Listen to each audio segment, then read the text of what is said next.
Hey everybody, welcome back to the channel. So today I just wanted to do a quick video talking about some accessories that I bought for the XS20.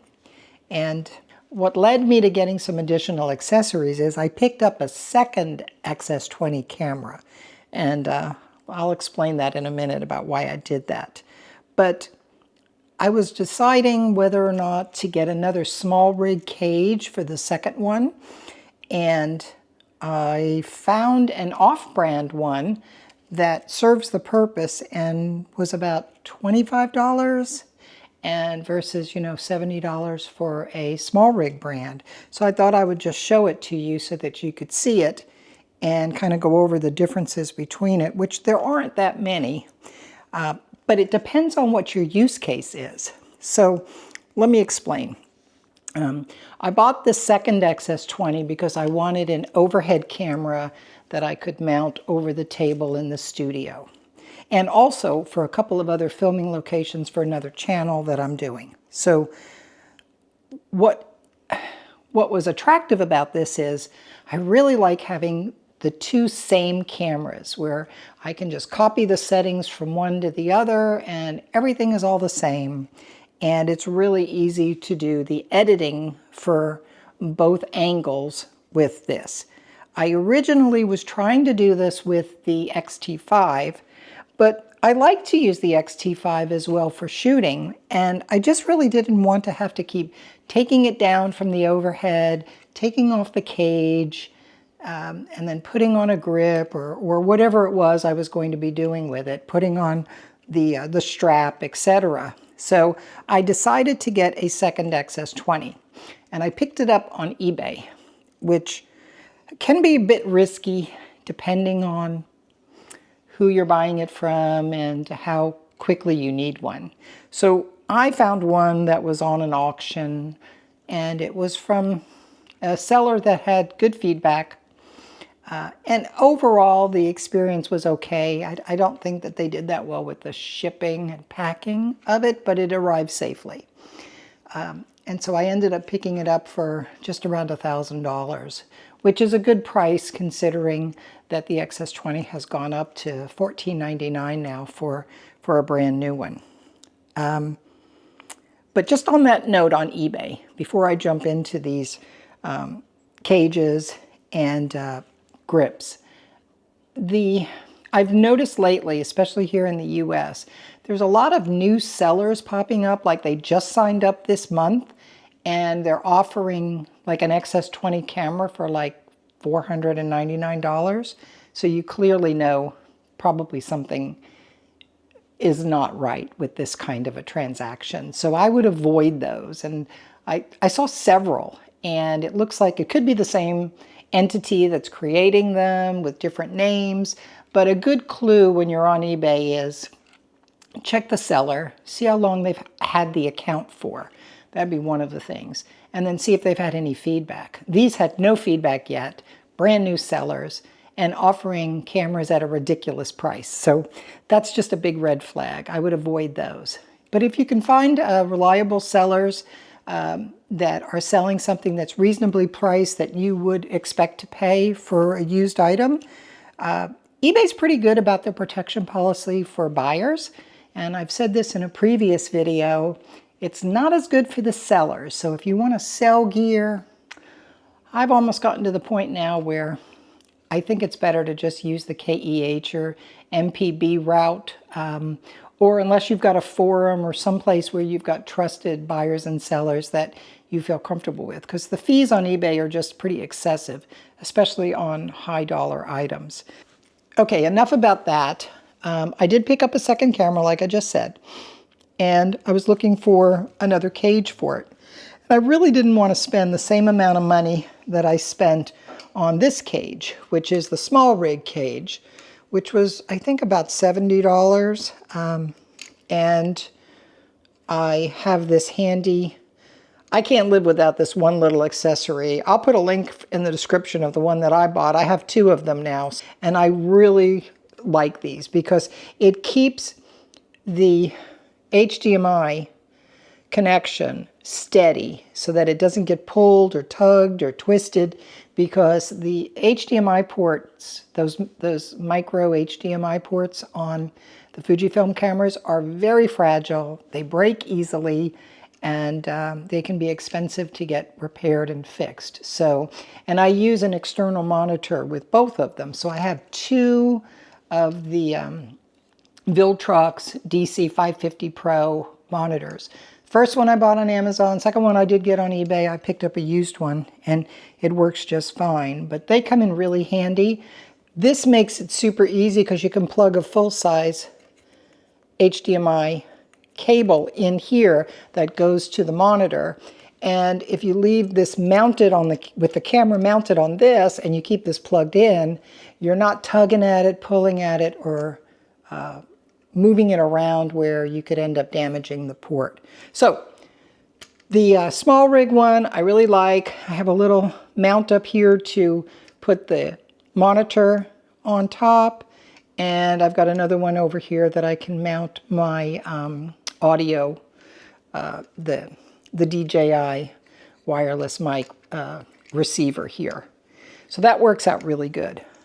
What I ended up finding on Amazon was this other cage that I've got on this XS20 here, and it is very, very similar, and it was $25. So I was trying to see, you know, what are the major differences between these two, and there are not many. It comes with a magnet here. It has the same sort of a top. It has one slide in here. It's missing the other one over here that the SmallRig has.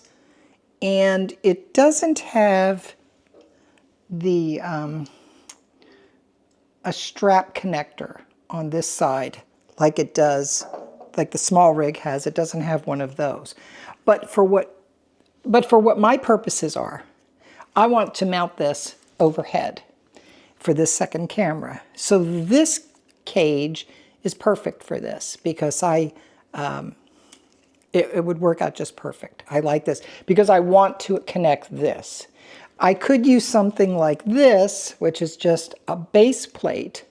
I'll talk about that in a second, but that doesn't mean that I can attach this crucial piece here that I really like. I like the fact that this doesn't get moved around.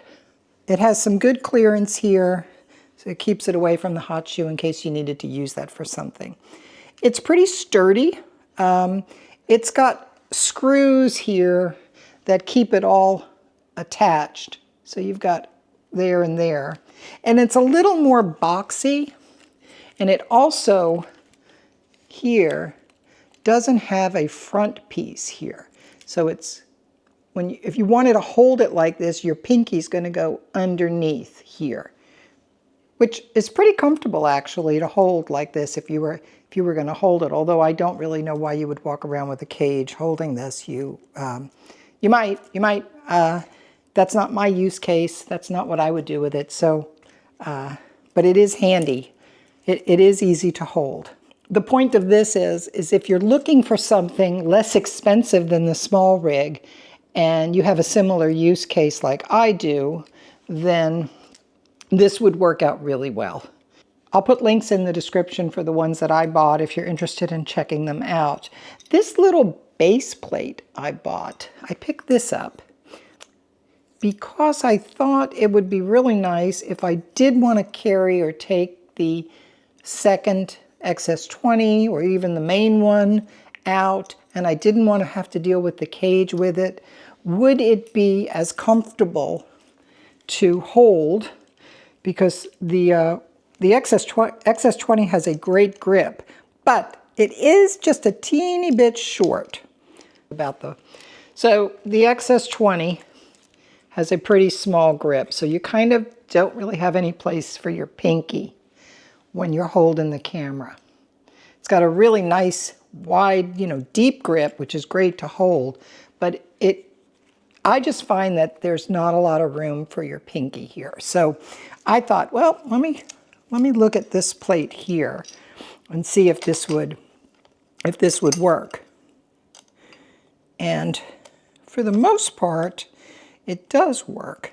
But there's one design flaw that I think could have easily been corrected, but they, you know, we're talking about a $17 base plate, so I'm not sure that there was a lot of budget for refinements in here. But what this one has is there's a sharp edge to this. And so this is open all in here, and that is to allow the battery door to open and close, right? Because you need that clearance here for this battery door to open and close. Now, the SmallRig manages this on theirs by having this little lever that opens. Like when you close it, you can't open up the battery door, but it's got a nice smooth rounded surface here for your finger to rest on. So that would have been the solution for this, is not to have this sharp edge here. And, you know, yes, it's comfortable, it's workable. I'm not saying for $17, I think it works, and it's a good deal. It comes with a magnetic area here to keep the wrench. And it's fairly light, kind of minimal. And you can mount this on a tripod very easily. I just wish it didn't have this sharp point here. So if you were looking for a grip, and there aren't many, I've looked on most of the websites like Adorama, B&H, Amazon, trying to find other options for a base plate, because I really don't want anything over this grip. This grip is perfect, so I don't want a base plate that adds an additional grip on top of this. I think that would just be overkill and make it not really comfortable. This has got a really nice grip. Everybody loves this grip on this camera. So I think you should leave the grip alone. You could add just a little more height to the unit itself with this base plate. I just wish the base plate didn't have this sharp edge.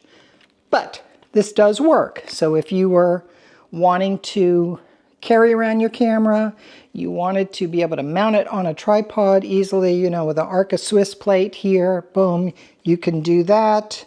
It doesn't add a lot of bulk to this. You're not wanting a cage where you want to mount a bunch of things to it. That little base plate works. Out of these two here for the cages, so this is the third-party cage, and this is the SmallRig cage. They look almost identical. They really do. But again, the SmallRig has that little levered area here, which makes it really easy to access the battery. Just pull the thing back, but it also gives it a nice rounded front here. And I like the fact that this screw on this generic one works with the Allen wrench, right? And also works with the screwdriver that this comes with. So that is kind of nice that this works either way. It works either way. You can do it. That's pretty good.